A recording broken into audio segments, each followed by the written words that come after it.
దేవుని నామానికి స్తోత్రములు. మీ అందరికీ కూడా ప్రభువు పేరిట వందనములు తెలియజేస్తున్నాను. మరి ప్రియా దేవుని బిడ్డలారా, ప్రతి ఒక్క రోజు కూడా మీరు దేవుని యొక్క వాగ్దానం వినండి, దాని ప్రకారం మీరు నడుచుకోండి.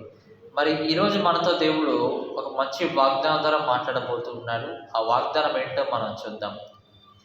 యోబు గ్రంథము 22వ అధ్యాయం మనం తీసినట్లయితే, యోబు గ్రంథము 22వ అధ్యాయము 23వ వచనం మనం చదువుకుందాం. 22వ అధ్యాయము 23వ వచనం మనం చదువుకున్నట్లయితే, సర్వశక్తిని వైపు నీవు తిరిగిన ఎడల నీ గుడారంలో నుండి దుర్మార్గమును దూరముగా తొలగించిన ఎడల నీవు అభివృద్ధి పొందేదవు అంటూ ఉన్నాడు. ఇక్కడ దేవుడు దేని గురించి మాట్లాడబోతున్నాడంటే అభివృద్ధి గురించి మాట్లాడబోతూ ఉన్నాడు.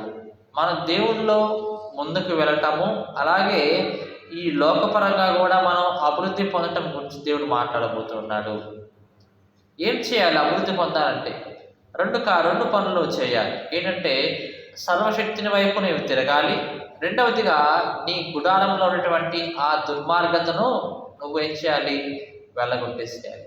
చాలామంది మనం చూస్తూ ఉంటాము, మరి ఒక దినమంతా కూడా మనం అనేక చోట్ల పనికి వెళ్ళొస్తూ ఉంటాము.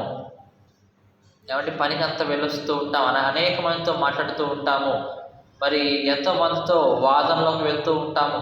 కానీ ఒకరోజు అది గడిచిపోతుంది అనగా మనం దేవుని ఎదుట కూర్చొని మన యొక్క పాపాలు మనం ఒప్పుకోవాలి. ఈ రోజంతా ప్రభువా, నేను ఎటువంటి పాపం చేసినా సరే దాన్ని నువ్వే క్షమించు అని ఒక దినము గడుస్తుంది అనగా, గడిచిపోయింది అనగా మనం ఏం చేయాలి? ప్రార్థన చేస్తుండాలి దేవుడు. అలా చేసినప్పుడు మాత్రమే మన పాపాలు దేవుడు క్షమించి దుర్మార్గతను ఏం చేస్తూ ఉంటాడు? మన కుటుంబంలో ఉన్నటువంటి ఆ యొక్క పాపములను, తప్పులను, అవమానములను మనము ఎవరి మీదైనా తిట్టినా సరే, ఎవరైనా అవమానించినా సరే, చెడు మాటలు మన నోటి ద్వారా మాట్లాడినా సరే, దేవుడు ఏం చేస్తూ ఉంటాడు? క్షమిస్తూ ఉంటాడు. అనుకుంటూ ఉంటారు, విశ్వాసంతో ప్రార్థన చేస్తే కనుక మన పాపాలు దేవుడు క్షమిస్తాడండి. ఏమంటే విశ్వాసంతో ప్రార్థన చేసినా సరే కొంతమంది ఏం చేస్తూ ఉంటారంటే, మా యొక్క పాపలు ఇంకా క్షమించబడలేదేమో అనేసి వాడు ఏం చేస్తుంటారు? బాధపడుతూ ఉంటారు, దిగులు పడుతూ ఉంటారు. ప్రియా దేవుని బిడ్డ, మరి యేసుక్రీస్తు ప్రభువు వారు ఎందుకు ఆయన చనిపోయాడు సిలువలో? మన యొక్క పాపాల కొరకే కదా. దేవుడు అంత గొప్పగా తన యొక్క ప్రియకుమారుణ్ణే బలి ఇవ్వటానికి దేవుడు వెనకాడలేదు. కాబట్టి అంతకు తెగించిన దేవుడు మన యొక్క పాపాలను దేవుడు క్షమించలేడా? తప్పకుండా క్షమిస్తాడు. మన విశ్వాసంతో దేవుడి ఎదుట, ప్రభా నా పాపమును క్షమించయ్యా, నేను తప్పు చేశాను అని మనం నిజాయితీగా, ఏమంటే నీతిగా, న్యాయంగా మనం ఒప్పుకున్నప్పుడు మాత్రమే దేవుడు ఏం చేస్తుంటాడు? మన యొక్క పాపాలను క్షమిస్తూ ఉంటాడు.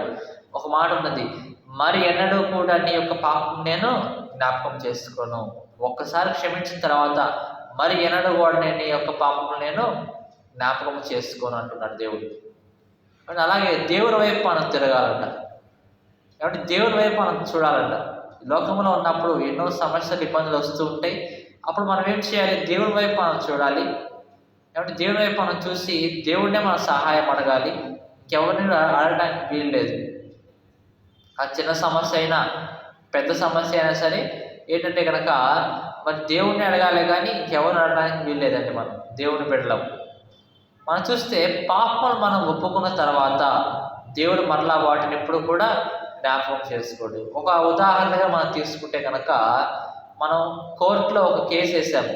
ఏమంటే కోర్టు మరి ఒక కేసు వేసామనుకోండి, దానికి ఆ కోర్టు జడ్జి గారు ఎవరైతే ఉన్నారో జడ్జి గారు, ఆయన మరి ఆ తీర్పును ఇచ్చేశాడు. ఇదిగో పలానా తీర్పు ఈ సమస్యకి అయిపోయింది. అంతేగా తీర్పుని ఇచ్చిన తర్వాత మరలా నువ్వు వచ్చి, ఏమంటే మరలా నువ్వు ఆ జడ్జి గారి దగ్గరికి వచ్చి మరలా తీర్పినంటే ఎలా ఉంటుందండి? మరలా తీర్పు నాకు ఆ తీర్పు బాగాలేదు, ఎలా ఉంటుంది? దేవుడు కూడా అంతే.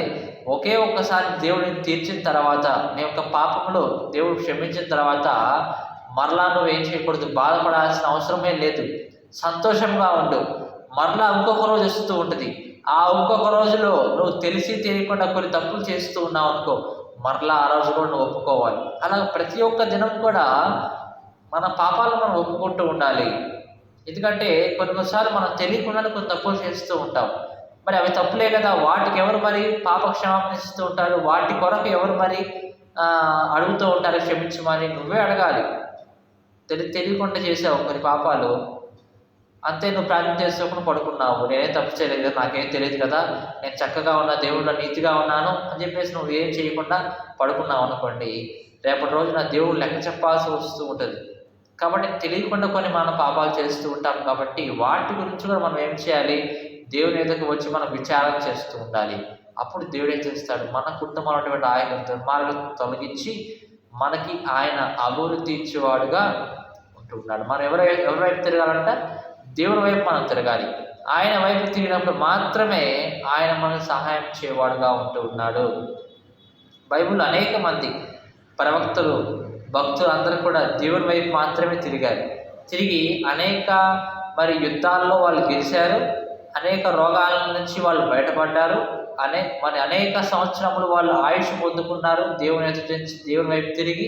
అలాగే దేవుని వైపుకు వచ్చి అనేక మంది స్వస్థపరచబడిన వాళ్ళు కూడా ఉంటూ ఉన్నారు.